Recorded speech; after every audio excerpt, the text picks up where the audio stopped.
Reflection in TikTok? I never thought that an ordinary evening scrolling through TikTok could turn my entire life upside down. I was lying on my couch, mindlessly flipping through my feed. Dance videos, cooking recipes, funny cat clips.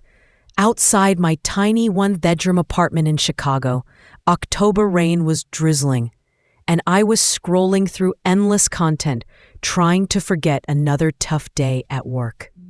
Then suddenly, my screen seemed to freeze. My own face was staring back at me. Not similar, exactly mine. The same sea-green eyes, the same mole above my left eyebrow. Even the smile was identical, that slightly raised left corner of my mouth that I'd always considered my unique feature. But the girl in the video called herself Elizabeth Stone, lived in Miami, and was showing off her luxurious penthouse with panoramic ocean views. I'm Anna O'Connor, working as a manager at a small company in Chicago, making $30,000 a year and renting a one-bedroom apartment in a not-so-great neighborhood. My view is the wall of the neighboring building and dumpsters in the courtyard. My heart was beating so loud, I was afraid the neighbors would hear through the thin walls. My hands trembled as I replayed the video over and over, studying every detail of this impossible reflection. Her voice was different, softer, with barely detectable notes of a southern accent. Her movements were more graceful, elegant. You could tell she'd grown up surrounded by wealth and refinement. But that face, my God, that face was absolutely mine. I imagined how I would look if I'd grown up not in my grandmother's small house, where every cent had to be counted, but in a luxurious mansion with servants and endless opportunities. The same genetics, but completely different lives. As if nature had conducted a cruel experiment, planting identical seeds in different soil. I spent the entire night online, obsessively studying this mysterious Elizabeth's profile. Wealthy family, expensive private schools, Ivy League universities, travels around the world. Her father, Richard Stone, owner of the luxury hotel chain Stone Luxury. Her mother, Patricia, a socialite, who appeared on the pages of glossy magazines.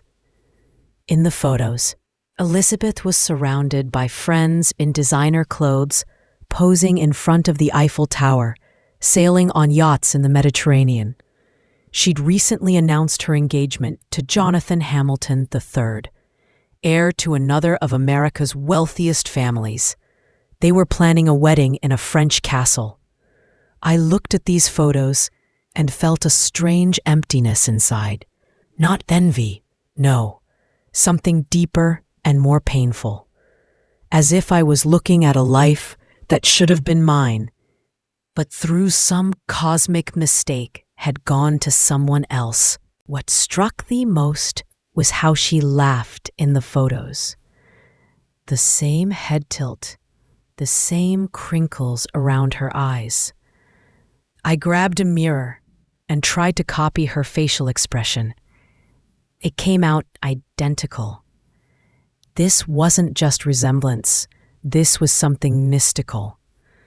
When dawn began to break outside my window and my eyes were watering from exhaustion, I finally closed my laptop, but sleep wouldn't come. Questions swirled in my head. How is this possible? Why does this girl look exactly like me? And the most terrifying question, what if this isn't a coincidence? I remembered how sometimes in childhood, I'd catch strange looks from my grandmother, how she'd quickly change the subject when I asked for details about my mom, how nervous she'd get when I wondered if I looked like my father. Now all these little things were forming a disturbing pattern.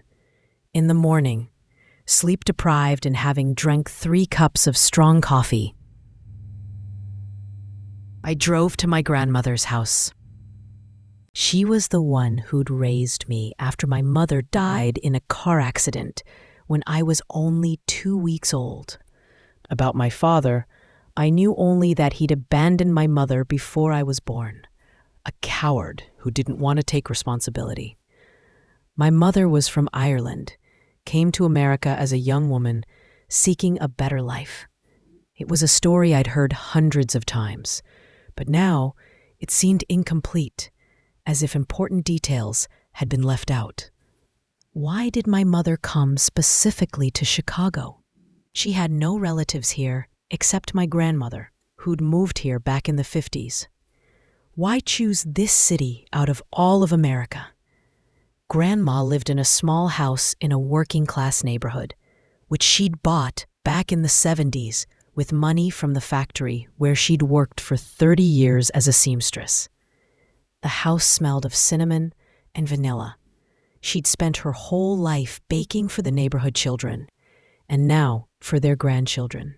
The walls were covered with photos of our small family, but I suddenly noticed something I'd never paid attention to before. There were very few photos of my mother as a child and young woman. My grandmother greeted me as always, with warm hugs that smelled of her favorite perfume, evening in Paris, and the scent of fresh apple pancakes. But when I showed her Elizabeth's photo on my phone screen, her face turned pale, as if she'd seen a ghost. Hands that had never trembled, even in the hardest times, suddenly began to shake. Her glasses slipped down her nose, and she cleaned them several times, as if hoping the image would change. In her eyes, usually so calm and wise, I could see fear. The same fear I'd seen in childhood, when someone knocked on the door late at night, or when official letters arrived. I asked my grandmother who this was, though I already knew from her reaction that she was hiding something.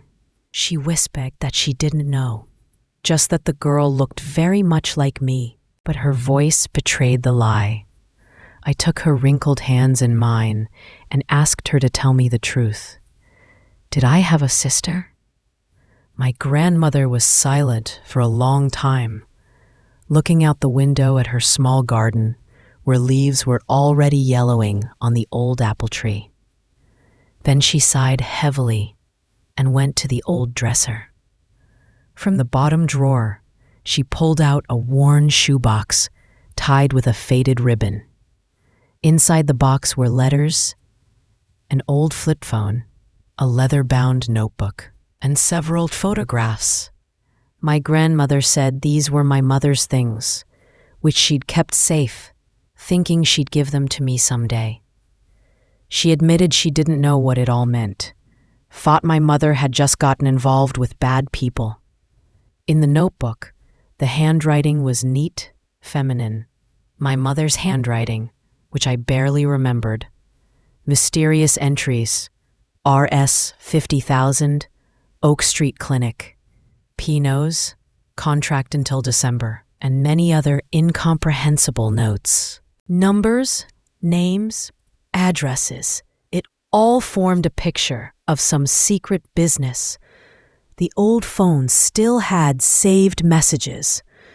Correspondence with someone under the name Dr. X. The messages were fragmentary but alarming. My mother was clearly afraid of someone. In the last messages she wrote, "He mustn't know about the second one. If something happens, take care of my mother. Money in the bank, documents under the mattress." But what shocked me most was an ultrasound photo. In the black and white image, two silhouettes were clearly visible, two tiny humans curled up. I showed the image to my grandmother, and she gasped. It turned out she'd never noticed that there were two children on the ultrasound, thought it was just a shadow or medical equipment. So my mother was pregnant with twins. So I really do have a sister, But why did my grandmother only get me? What happened to the second girl? I began studying the other documents. Records from a private clinic, receipts for expensive procedures. The amounts were enormous. Where would a young immigrant woman get such money?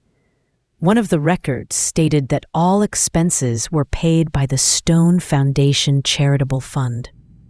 Stone, the same surname as Elizabeth's. Coincidence or not?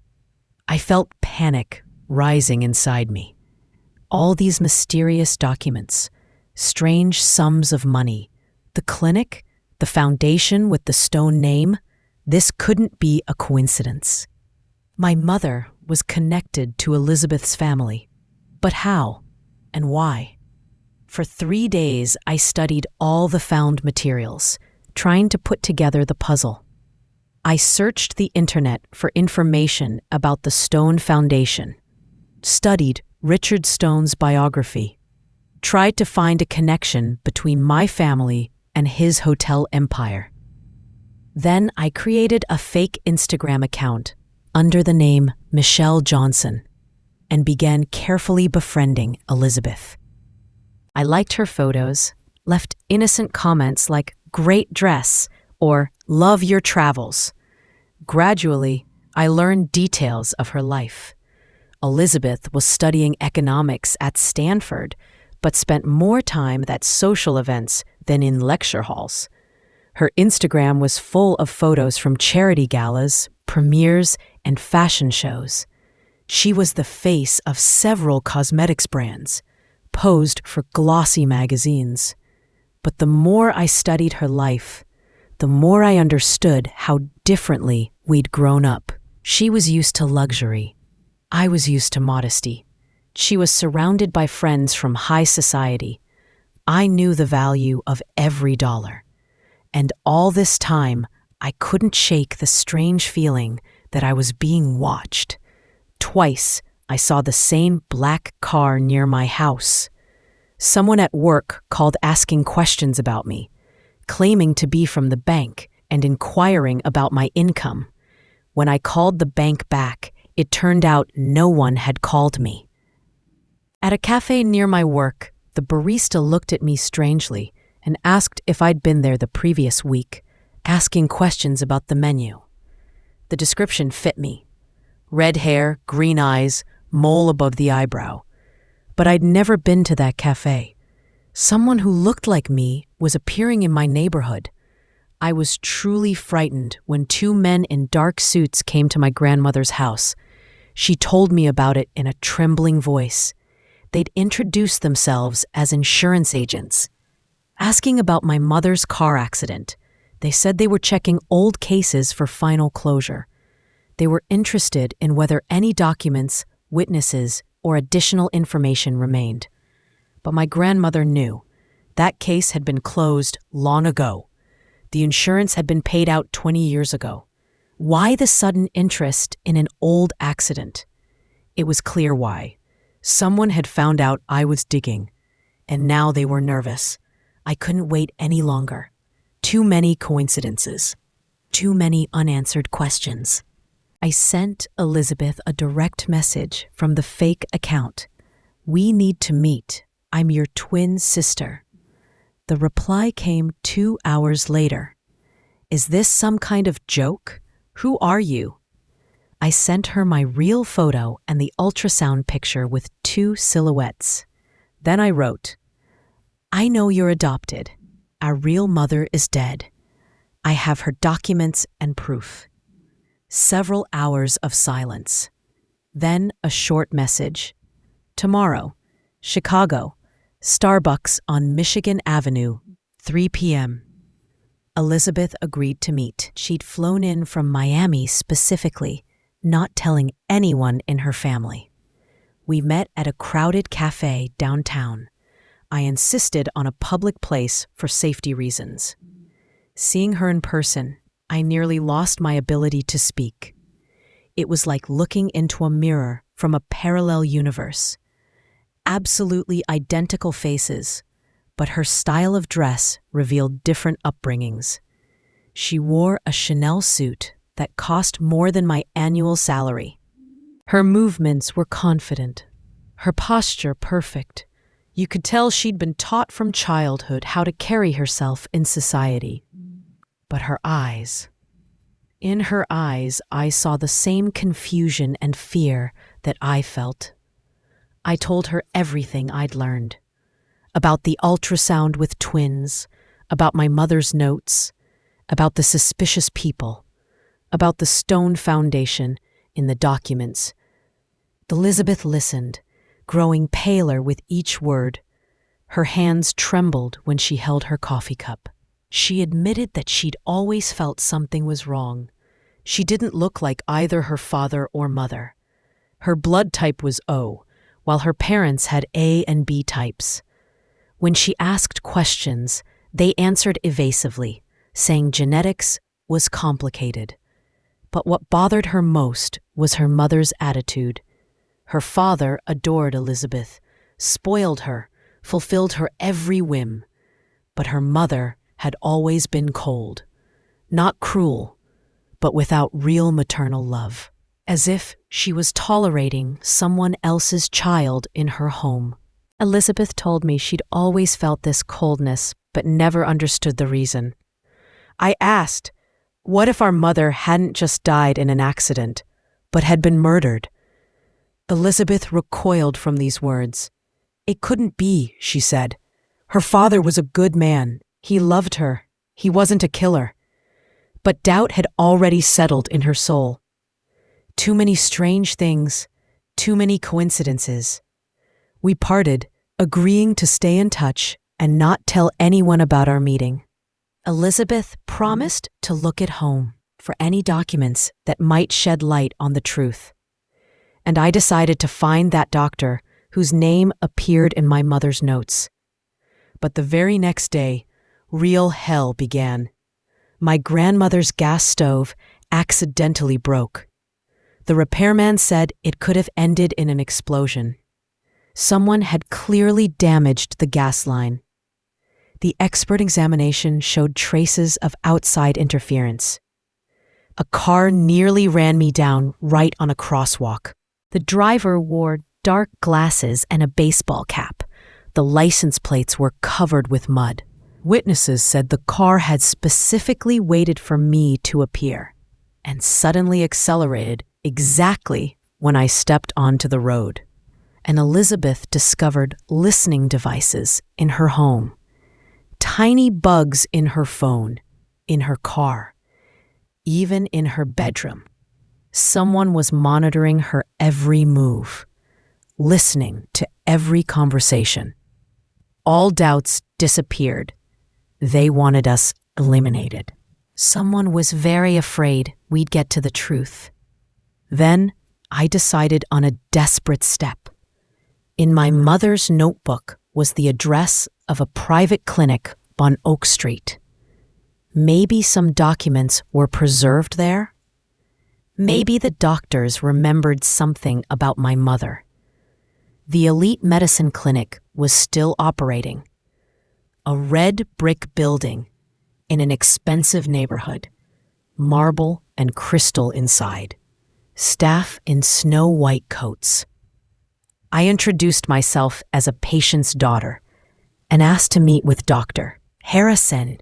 His name appeared in the notes under the pseudonym Dr. Dr. Harrison turned out to be an elderly man about 70 with kind eyes and gray hair.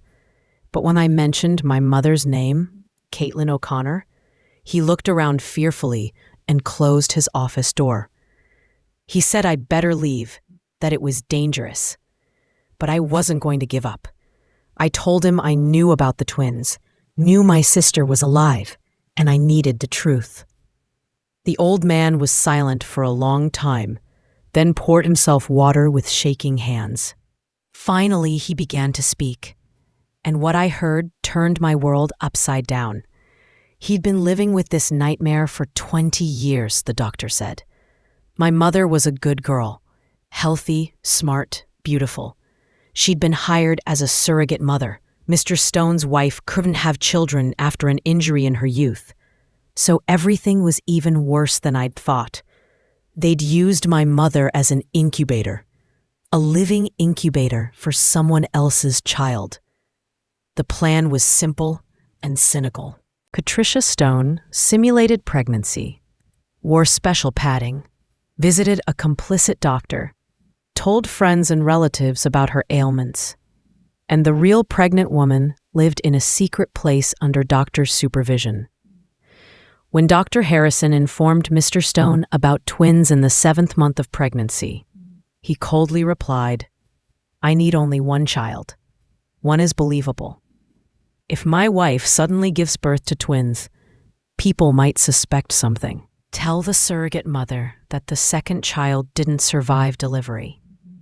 My breath caught at these words. Richard Stone was calmly planning the murder of a newborn infant. Dr. Harrison admitted he couldn't agree to kill a child, so he secretly warned my mother.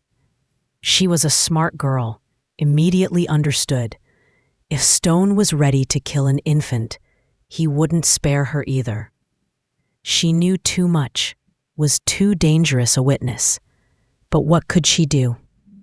There was nowhere to run. She had no money. Her documents were kept by Stone, and there were only a few weeks until delivery. Then she came up with a desperate plan. Dr. Harrison delivered the babies in his clinic. When 2 healthy girls were born, my mother gave Richard one daughter, and about the second said she died from complications. She showed a pre-prepared death certificate for the newborn. Richard believed her. He took the living daughter, paid the agreed money, and disappeared. And my mother secretly took me to my grandmother, saying only that the baby's father turned out to be a scoundrel, and she couldn't raise her daughter alone. But even after this, Richard didn't calm down. The doctor thought my mother would stay silent out of fear. She also didn't have a clean conscience, having deceived the clients. But Stone was a paranoid. He trusted no one and nothing. 2 weeks after the birth, a car accident happened. My mother's car crashed into a tree at high speed on an empty road. Officially, she fell asleep at the wheel from exhaustion. But Dr. Harrison knew the truth. This wasn't an accident. Mr. Stone trusted no one. Even if the second child was dead, my mother knew too many secrets about his family. I sat in shock, processing what I'd heard. My mother had sacrificed her life to save me. She knew Richard would kill her, but still protected her daughter to the end. I asked the doctor if he had proof. The old man took a thick folder from his safe. My mother's real medical records, Stone Foundation payment documents, correspondence with Richard Stone, recordings of phone conversations. He'd saved everything all these years, hoping to someday find the courage to go to the police. But fear was stronger than conscience. Richard Stone was an influential man with connections in the police, courts, and city hall. Who would believe an elderly doctor against a billionaire? I photographed all the documents on my phone and hurried to leave. But apparently, it was too late. Someone was watching the clinic. Someone was waiting for me to appear. The doctor was bribed or threatened. He immediately informed Richard Stone about my visit. That evening, Elizabeth called me. Her voice trembled with tears and rage. Her father had called her in and told his version of the story. According to him, our real mother was a drug addict and prostitute who agreed to carry a child for drug money. She wanted to sell both daughters on the black market, but noble Richard saved one girl, and I, according to this version, had grown up in poverty and now wanted to get part of the inheritance by making up a story about murder. Richard had even shown Elizabeth fake documents, drug test results, debt receipts, criminal connections.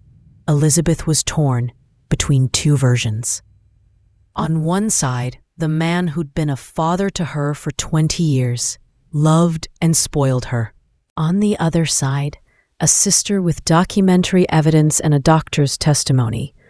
I suggested meeting the next day to show her the real documents from the clinic. But we weren't destined to meet. In the morning, I received a message supposedly from Elizabeth.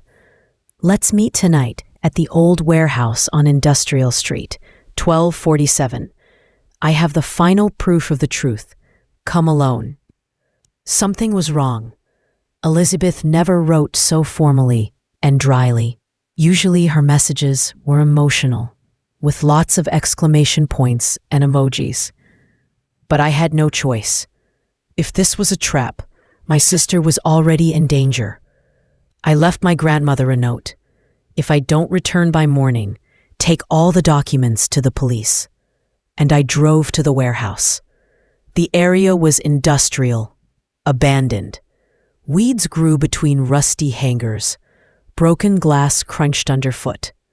The indicated building turned out to be an old warehouse with broken windows. The only light came from streetlights on the neighboring street. I carefully entered through an open door. The warehouse was empty. Only old boxes and trash in the corner. I called for Elizabeth but got no answer. Only the echo of my voice reflected off the concrete walls. Suddenly, bright light flashed. In the center of the warehouse stood my sister, but around her were 3 men in dark suits. Elizabeth's face was streaked with tears, her hands tied behind her back. And from the shadows slowly emerged a middle-aged man with cold gray eyes and an expensive suit. Richard Stone himself. He wasn't like in the internet photos. In official pictures, he seemed like a dignified businessman with an open face and kind wrinkles around his eyes. But here, in the lamplight, I saw his true face. Cruel, calculating, merciless. This was the face of a man who could calmly plan the murder of an infant. He said that finally we'd met, and added that now he should call me daughter. There wasn't a drop of paternal love in his voice, only cold, businesslike tone. From the shadows emerged an elegant woman in an expensive coat, Patricia, Elizabeth's adoptive mother. She looked at us with disgust, as if we were insects. She told her husband she'd warned him. They should have eliminated the grandmother too. Old people remember too much. I tried to speak calmly, declared that they'd killed our mother. Richard coldly replied that he'd simply eliminated a problem. That fool first agreed to 50,000, then demanded 100, then began threatening to tell everything. I shouted that she hadn't threatened. She was afraid for her life. And he indifferently shrugged. Perhaps, he said. And she was right to be afraid. Elizabeth stared at her adoptive father with wide eyes full of horror and disappointment. She whispered that he really was a killer, that he'd murdered our real mother. Richard exploded with anger. He shouted that he'd given her life, luxury, education, a future. And what had her real mother given her? Only genes. Only the worthless blood of an Irish girl. Elizabeth quietly replied that our real mother had given her life. Real life, not one built on lies and murder. And then I noticed my sister was doing something with her phone lying next to her on the floor. With imperceptible movements, she turned on recording. Smart girl understood. We needed evidence. Richard shouted louder and louder, losing self-control. Yes, he confessed, I killed your mother, and I'll do it again if necessary. No one will destroy what I've built for 20 years. Patricia added that now they'd have to eliminate us both. Too bad, she said with fake sadness. Elizabeth had been a good daughter until she learned the truth. Elizabeth asked through tears if he could really kill her, and Richard replied that she was no longer his daughter, that she'd chosen me over him. At that moment, red and blue lights flashed outside the windows. Police sirens pierced the night silence. The warehouse was surrounded by patrol cars, and a voice came through the megaphone. "The building is surrounded. Come out with your hands up." I had no idea my grandmother hadn't waited until morning. Getting my note, she'd immediately gone to the police and turned over all the documents. The wise woman understood. If I didn't come back, something terrible had happened. Richard realized he was caught. His face contorted with rage and despair. He screamed that if he was going to trial, we wouldn't survive either. He grabbed a heavy iron type and rushed at me. But Elizabeth was faster. Despite her bound hands, she managed to push me aside and took the blow herself. We both fell onto the concrete floor, and Richard's guards looked at each other in confusion. Should they shoot the boss's daughters or not? In those seconds of hesitation, SWAT burst into the warehouse. The arrest was quick and professional. Richard and Patricia were led away in handcuffs. Their guards surrendered without resistance. Elizabeth's recording of the confession became the main evidence. Richard's voice could clearly be heard admitting to our mother's murder. And my sister and I sat on the warehouse steps, embracing and crying. 20 years of separation had ended. We'd found each other and the truth about our past. The investigation lasted 8 months. DNA testing officially confirmed our relationship and that Richard Stone was our biological father. Dr. Harrison gave detailed testimony, provided all medical documents. Other crimes were also uncovered. It turned out Richard had used murder more than once to solve business problems. During the investigation, I learned the details of how our mother died. Richard had hired a professional killer who staged the accident. The brake pads were damaged, the steering sabotaged. Caitlin O'Connor had no chance of survival. Patricia got 20 years as an accomplice to murder. She'd known about her husband's plans and even helped him, providing an alibi during the crime.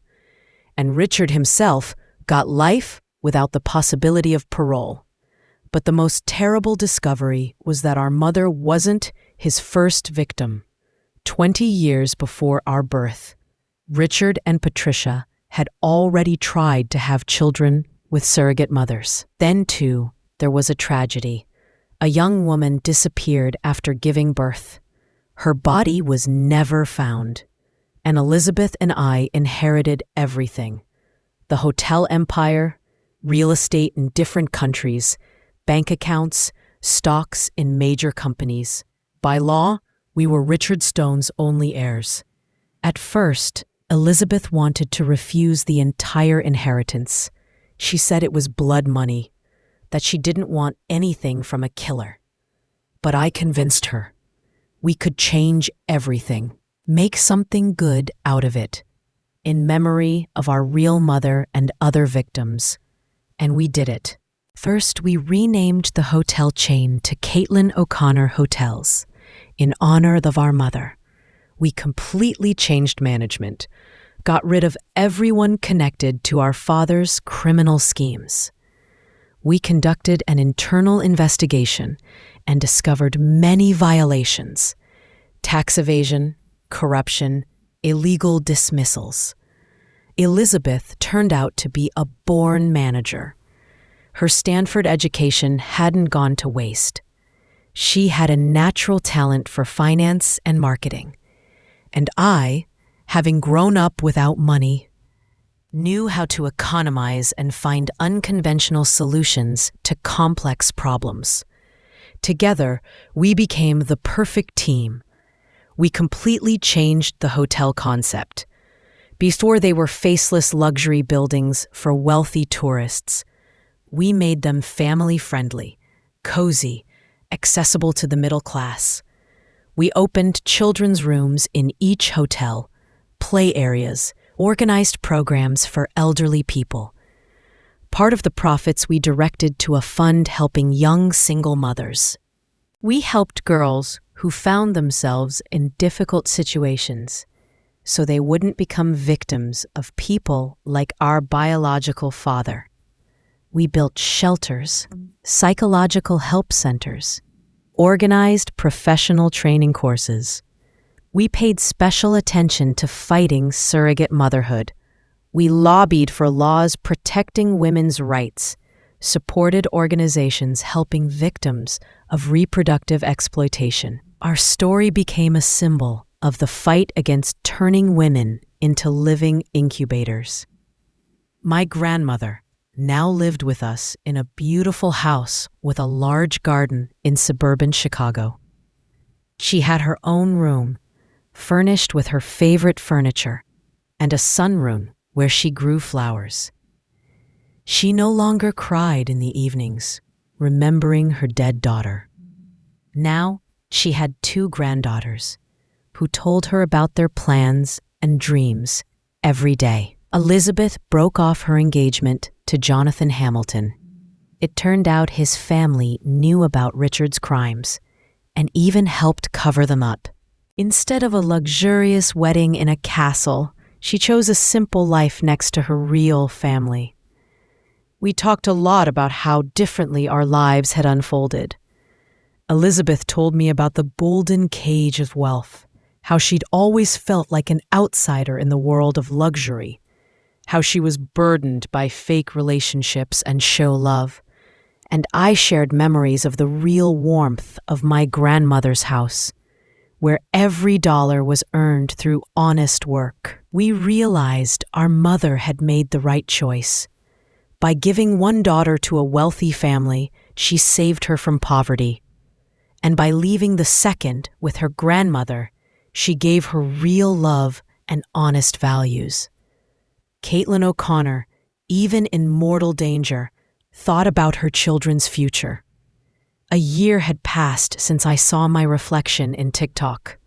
A year that changed everything. Not just my life, but the lives of thousands of people we were able to help. Yesterday, Elizabeth and I stood in front of the main office building where workers were hanging a new sign, O'Connor Sisters Hotels. Justice had triumphed, but its price was high, our mother's life. Elizabeth said she sometimes wondered, what would have happened if I hadn't seen that video? I replied that we never would have met. She would have lived a lie, and I would have lived without family. But now we have everything: truth, justice, and most importantly, each other. But even more important is that we were able to turn tragedy into hope. With money earned through crimes, we built a new life, honest, just, full of love. Every evening we sit at a common table, Elizabeth, myself, and our grandmother.